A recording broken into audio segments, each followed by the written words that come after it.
इसीलिए कहा जाता है कि अंतरराष्ट्रीय परिदृश्य में शत्रु और मित्र बदलते रहते हैं। आज वही अमेरिका हमारा बहुत अच्छा दोस्त है, हम लोगों के संबंध बहुत अच्छे स्तर तक हैं। इवन सबसे बड़े जो समझौते होते हैं किन्हीं दो देशों के बीच, वो हमारे अमेरिका के साथ है समझौते। लेकिन एक दौर ऐसा भी था कि जब अमेरिका भारत को तबाह करने पर तुला हुआ था। देखिए, बांग्लादेश में जो संघर्ष चला वो 13 दिन चला। 3 दिसंबर से शुरू हुआ, 16 दिसंबर तक चला। और जैसा कि आपको पता है कि 13वें दिन तेरहवीं हुआ करती है, तो इसी प्रकार से यहाँ पर किसकी, पाकिस्तान की 13वीं हुई थी। 13 दिनों में पूरी सेना सरेंडर हो गई, सब कुछ हो गया। अंतरराष्ट्रीय स्तर पर सबसे बड़ा धक्का पाकिस्तान को लगा, और पाकिस्तान ऐसी स्थिति में था कि दुनिया के सामने ये कह भी नहीं सकता कि मैं परमाणु शक्ति संपन्न एक बहुत महत्वपूर्ण राष्ट्र हूं दुनिया में। इस प्रकार की स्थिति हो गई थी इस समय पाकिस्तान की। इसी कारण से हम लोगों ने फिर समझौता किया, जिसको नाम दिया शिमला समझौता। यानी कि इसके पहले आपको पता है कि 1965 में जो हमारा युद्ध हुआ पाकिस्तान के साथ, 1965 में आपको पता शास्त्री जी प्रधानमंत्री थे। और जब शास्त्री जी प्रधानमंत्री थे तो पाकिस्तान के दिमाग में ये बात घर कर गई कि इस समय सबसे अच्छा अवसर है भारत पर हमला करने का, क्योंकि शास्त्री जी का व्यक्तित्व बड़ा सीधा सरल था, है ना। और उनके कद से भी अंदाज लगा लिया था पाकिस्तान ने कि छोटे कद के हैं, ज्यादा दिमाग नहीं लगा पाएंगे, कोई दिक्कत नहीं है, इस समय हमला करते हैं। ऐसा मौका कभी नहीं मिलने वाला। इतना दिमाग पाकिस्तान ने लगाया और हमला कर दिया। लेकिन पाकिस्तान ये भूल गया कि कोई भी व्यक्ति जो उस पद पर बैठता है वो यूं ही तो बैठ नहीं जाता है। पाकिस्तान ने जिस ओर से हम पर हमला किया, हम लोगों ने दूसरे साइड से अपनी सेना वहां पहुंचा दी। और हमारी सेना पाकिस्तान के इतने बड़े भाग में पहुंच चुकी थी कि पाकिस्तान को इतना बड़ा दर्द हो गया, लगने लगा कि अब हमारा देश ही हमारे हाथ से जाने वाला है। और उसी बीच दुनिया की बड़ी शक्तियां सामने आई, जिसका नाम है सोवियत संघ। सोवियत संघ की ओर पाकिस्तान ने भी देखा कि अब तो हमको बचा लो, अब हम डूबने वाले हैं पूरी तरह से, हो सकता है हमारा देश ही न रह जाए।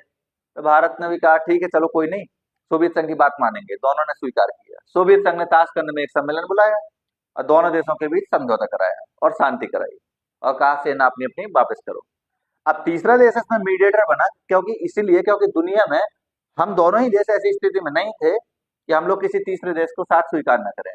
और शांति बनाए रखने के लिए सोवियत संघ पर हमें भरोसा था, इसलिए तो। अच्छा, आपको लगता होगा सोवियत संघ ने भारत के साथ 1971 में संधि क्यों की है, समझौता? उसके पीछे कारण है क्योंकि भारत ने भी तो उसका मान रखा था। जब 1965 में ताशकंद में समझौता हुआ, उस समझौते को हमने भी तो स्वीकार किया था, तो उसको भी तो कुछ करना पड़ेगा ना। उसने कहा कि हमारी बात रखी, पाकिस्तान ने तो नहीं रखी बात किसी कीमत पर, क्योंकि हमला भी पाकिस्तान ने शुरू किया था, सब कुछ पाकिस्तान ने शुरू किया था। लेकिन उस समय एक तीसरा देश था जो दोनों देशों के बीच मीडिएटर था, वह सोवियत संघ।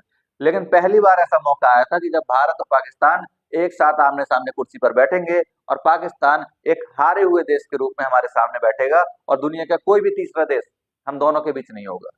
और जब कोई देश हार जाता है तो आप उससे कोई भी बात मनवा सकते हैं, लेकिन एक स्तर पर आपको ये भी देखना पड़ता है कि थोड़ा सा उसकी इज्जत भी बनी रहे। अगर नहीं रहती है तो वो तनाव पूरी जिंदगी के लिए हो जाता है। जैसे आपने देखा होगा कि पेरिस में एक समझौता हुआ था 1920 में, जब ये फर्स्ट वर्ल्ड वॉर हुआ 14 से 19 तक, तो पहले समझौता हुआ पेरिस में। और उसमें तुर्की जैसे देशों पर इस तरह के प्रतिबंध लगाए गए कि तुर्की के लोगों में नफरत एकदम पनपने लगी। यानी कहा जाता है कि जो पेरिस में संधि हुई थी वो कोई शांति संधि नहीं थी, बल्कि वो भविष्य के लिए एक नए युद्ध की आधारशिला रखी गई थी। वहां पर ऐसी ऐसी संधियां रखी गई, ऐसी इस प्रकार के प्रतिबंध लगाए गए देशों पर कि वो ये निश्चित था कि अगला युद्ध होगा ही होगा, उसी से तय हो गया था। इसलिए जब भी संधि या समझौते किए जाते हैं तो ये ध्यान रखा जाता है कि सामने वाले देश को भी आप ये सम्मान दें कि वो एक देश है। ऐसा नहीं हो कि आप उससे कहने लगे अब तुम देश छोड़ो, हमें ये जमीन चाहिए, हमें ये चाहिए, ऐसा नहीं। तो भारत ने यही किया 1972 में, जो हम लोगों का शिमला समझौता हुआ। इसका मतलब था कि इस समय पाकिस्तान ने ये बात स्वीकार की कि कश्मीर का विवाद हो या भारत के साथ हमारा किसी भी प्रकार का विवाद, अब जो भी होगा हम किसी अंतरराष्ट्रीय स्तर पर इसको नहीं उठाएंगे। ये पाकिस्तान ने खुद स्वीकार किया, यानी कि यूएन में या फिर किसी जगह जाकर। आज भी आप देखते होंगे पाकिस्तान ये हरकत हर जगह करता है। यूएन में पहुंचेगा तो तुरंत कहेगा कश्मीर हमारा है, ये है। उसको लगता है कि ऐसा हम रोएंगे दुनिया के सामने तो एक ना एक दिन दुनिया को हमारे ऊपर तरस आ जाएगा, ऐसा पाकिस्तान को लगता है। इसलिए हर मंच पर जाएगा तो पहले रोएगा कि हमें कश्मीर नहीं दे रहे हैं, हमको ये नहीं कर रहे हैं, हमारे ऊपर प्रतिबंध लगा रहे हैं, इस तरह से रोता रहता है। लेकिन उस समय स्वीकार किया कि अगर भारत के साथ हमारा कोई विवाद है तो हम इस विवाद को आमने सामने एक साथ बैठकर शांतिपूर्ण तरीके से वार्ताओं के माध्यम से, यानी बातचीत के द्वारा हल करेंगे, यानी कि बिना किसी युद्ध के, बिना किसी हमले के। ऐसा पाकिस्तान ने स्वीकार किया। लेकिन दुर्भाग्य है, कहते हैं कुत्ते की पूंछ सीधी नहीं होती। अब पाकिस्तान तो मानचित्र से ही कुत्ता है, तो उसकी पूंछ तो वैसे भी सीधी नहीं होनी है। लेकिन ये दिक्कत है कि पाकिस्तान अब डायरेक्टली ये नहीं करता है कि हमले करें हम पर। मुंबई में अटैक हुआ, पाकिस्तान ने आज तक नहीं माना कि हमने किया।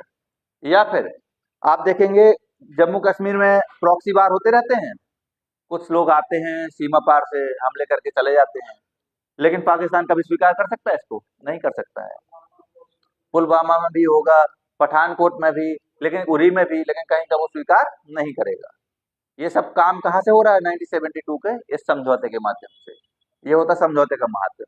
लेकिन वही बात है कि समझौते में तो कुछ लिखा हुआ है, लेकिन पाकिस्तान मानता ही नहीं है।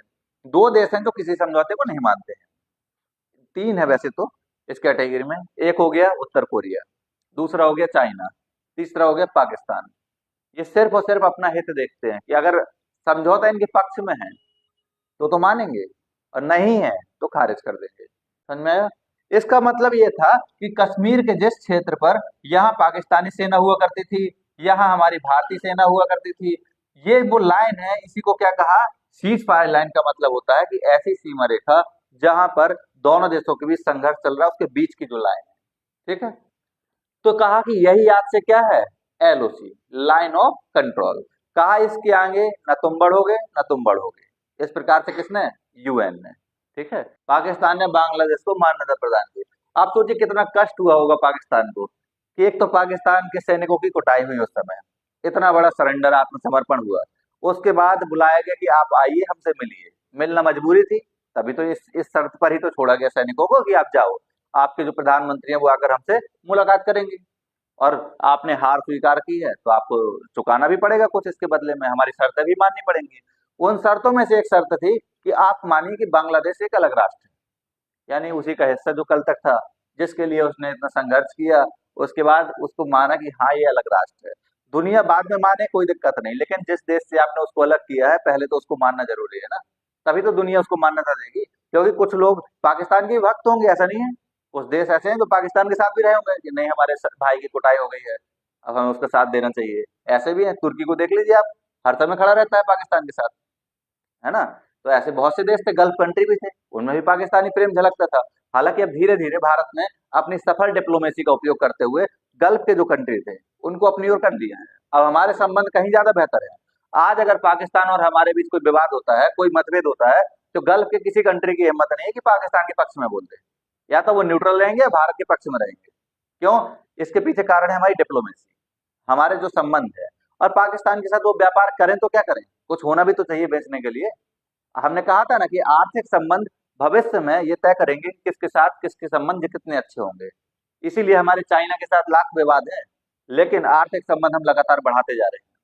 इसी प्रकार से आप देख लीजिए गल्फ के देशों में, यूएई वगैरह भारत में इन्वेस्टमेंट कर रहे हैं ना अच्छा खासा। तो अब ये बताइए, वो ये देखेंगे कि पाकिस्तान ज्यादा अच्छा है हमारा, हमारा ही है, हमारा एक भाई है, या ये देखेंगे कि हमारे भारत के साथ संबंध है, भारत के साथ फ्यूचर है? ये देखेंगे, फ्यूचर देखेंगे, क्योंकि हर देश क्या चाहता है? डेवलप होना। कोई भी देश इतना वो नहीं होता है कि किसी और देश के लिए अपना नुकसान कर ले। वो साथ भी तब तक देता है जब तक उसको लगता है कि हमारा कोई नुकसान नहीं है। जैसे होता है ना दोस्ती वगैरह में, कोई इंसान तब तक आपके साथ खड़ा रहता है जब तक उसका अपना नुकसान नहीं है। अब मान लीजिए चोरी कर लिया आपने, अब पुलिस आपको पकड़े लिए जा रही, कोई दोस्त दिखाएगा नहीं भाई मैं भी चलूंगा, अकेले तुम क्या करोगे जेल में? इस स्तर का साथ तो होता नहीं है किसी का। या कोई अस्पताल में डला हुआ है, बीमार है, मुझे भी बीमार करो, मैं भी इस बगल वाले बेड में रहूंगा। तो यही है, समझ में आ गया?